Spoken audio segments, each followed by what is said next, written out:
Turning now to the upcoming congressional vote on the Employment Non-Discrimination Act, which would protect employees on the basis of sexual orientation or gender identity, including transgender and transsexual teachers. Supporters and opponents are getting ready for what will most likely be a polarizing debate. And so joining me to discuss it are Allyson Robinson, Associate Director of Diversity for the Human Rights Campaign, and Andrea Lafferty. She's Executive Director of the Traditional Values Coalition. Thank you so much, both of you, for joining us today. Thanks, Nancy. So, Allyson, let's start off with you. Explain to us exactly what ENDA does and why you think it's important. Well, you know, most Americans don't realize that in 29 states in this country, it's perfectly legal to fire someone for being gay just because you don't like gay people.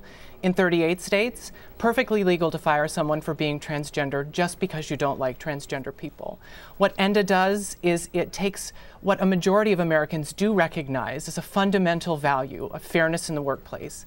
We judge people on the basis of the work that they perform and not on the basis of how they look or what they do outside of work. And it applies that standard to federal law. And where does the legislation stand right now? Well, currently, ENDA in the House of Representatives has 199 co-sponsors. That's 199 members of the House who have put their name on the line as supporting this piece of legislation, recognizing that their constituents support it as well. And it is currently on its way, probably out of committee within the next couple of weeks, into a full vote on the House floor. Andrea, you have said that having transgender teachers in the classroom would put children in harm's way. Why do you say that? Well, I think, first of all, the timeline's been pushed back. Barney Frank has promised to vote either tomorrow or the following Wednesday. I don't think it's going to happen because members don't want to have to walk the plank. Many members of Congress don't understand that this bill will override the law in 38 states, and it will make it so that a school district and a local school will be unable to make hiring decisions regarding transgender teachers. If an individual comes and says to the principal, I am a man, I'm going to become a woman by next year, the teacher cannot be reassigned out of the classroom. That would be illegal. Why do you think they should be We reassigned? believe that children need a safe environment in which to learn.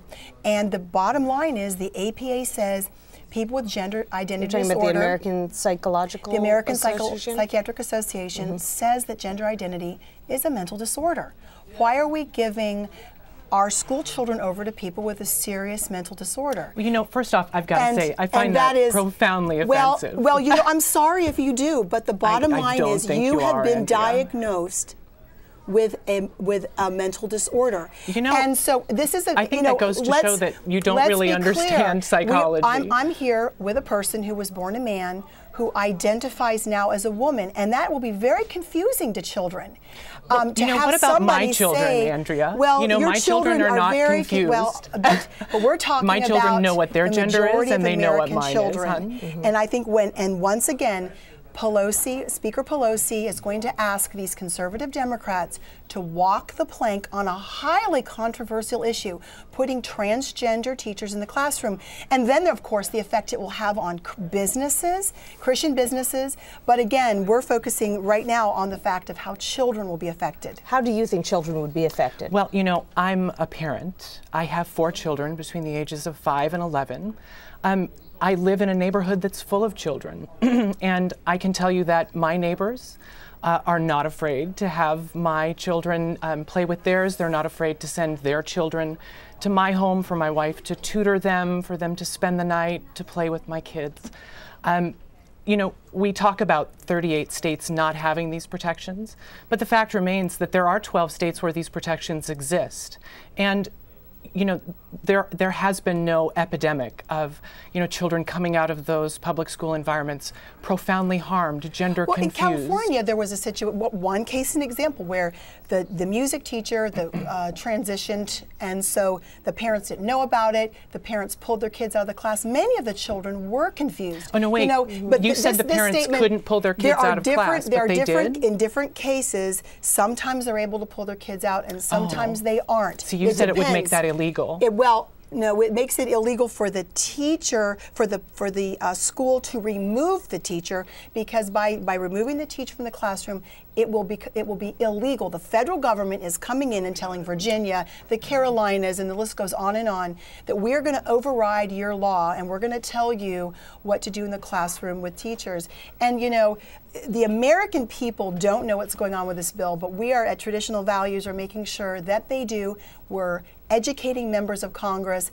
We know now that the leadership in the Congress does not want a lot of debate on this, because they know if the light is shown on this, they lose. Allyson, is there any room, do you think, for common ground between, you know, your two groups? I mean, do you think that there is a way to legislate fair practices in the classroom that would set up, for example, you know, a way to explain to children what is going on? Curriculum changes. The curriculum changes too. I directed that question to me, Andrea, and I'll tell you this: in 1960, when New Orleans schools were desegregated, there was an organization of mostly white women that called themselves Save Our Schools.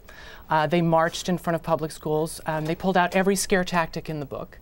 They had signs with Bible quotes on them. They had signs equating desegregation with communism. They spit on children and teachers, and they yelled racial slurs at them. That was discrimination in 1960.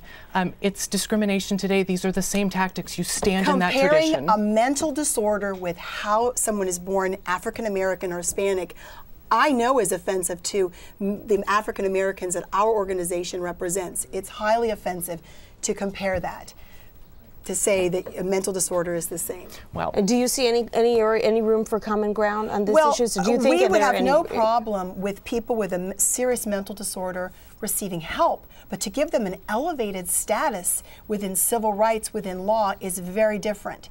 The school is about kids. It's not about someone's personal issues or agenda. Children need a safe environment, a secure environment, and a stable environment. And to introduce a man who's become a woman is very confusing to children. Nancy, isn't that something that they will encounter in society regardless? Perhaps. Maybe, maybe not, but isn't it also, why is it the decision of a small number of people to push this on the children of this country? Well, and once again, there's a majority of Americans who support these protections. Oh, not a majority. We'll see. You know, we'll see. If gay marriage doesn't pass, even in California, how would transgender teachers in the classroom pass? I don't think so.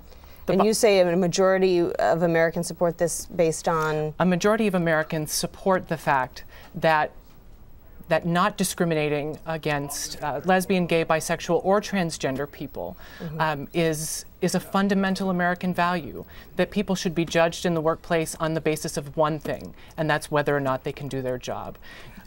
Miss Lafferty's organization is offending in so many ways, but what about all of those transgender teachers that you're talking about? I mean, first off, how many of them are there? By our counts, less than half a dozen in the last 10 years. But we have to have some real discussions. What we know from the gay and the transgender community is that most individuals that have so-called sex changes actually don't physically change their sex. So we know that they're female from the waist up and male from the waist down. That is very confusing to children. Do children see them from the waist down? Well, and that's part of the debate about, and even Barney Frank has said, you can't expose yourself. I personally had this happen to me with my mother and my small child in a pool in the city of Alexandria, Virginia, where transgenders came into the bathroom. And that is a part of the discussion with this bill. And they know when they bring in the bathrooms, they may change the language, but children are going to ask questions. Children understand boys and girls are different. It just adds a whole element of confusion that's unnecessary.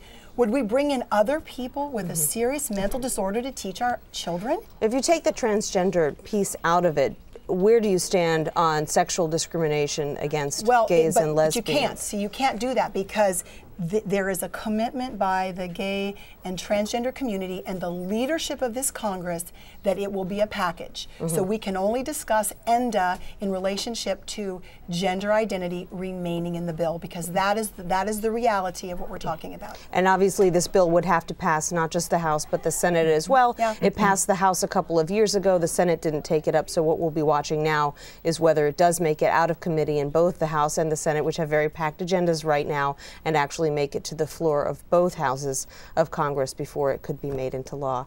Andrea and Allyson, I want to thank you both so much for coming in to discuss this. I know it's a tough topic. Andrea Lafferty of the Traditional Values Coalition and Allyson Robinson of the Human Rights Campaign. Thank you both so much for joining me today. I really appreciate it.